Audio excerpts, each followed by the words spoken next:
Richard Manchester has devoted a lifetime looking beyond our world to understand it better. He began his career programming the first computer at the CSIRO Parkes telescope in New South Wales. In the process, he learned radio astronomy.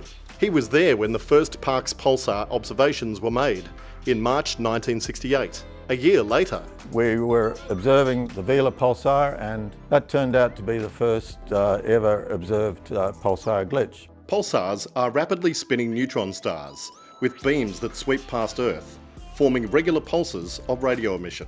These pulses are used to investigate everything from Einstein's theory of relativity to the properties of supernova explosions. But it's their unpredictability that fascinates Professor Manchester most.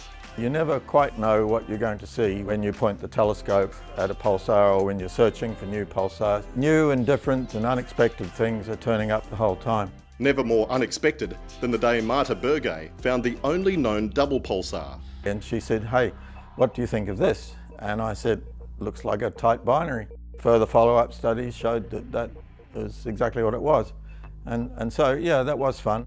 Professor Manchester has led teams responsible for discovering half of all known pulsars. He has also developed many new receiver systems to take research further. I enjoy working on that sort of interface between astronomy and engineering, so that's been a big part of my work here. 50 years studying the stars has led Professor Richard Manchester to become one himself in the field of radio astronomy. For that, he is awarded the 2019 Matthew Flinders Medal.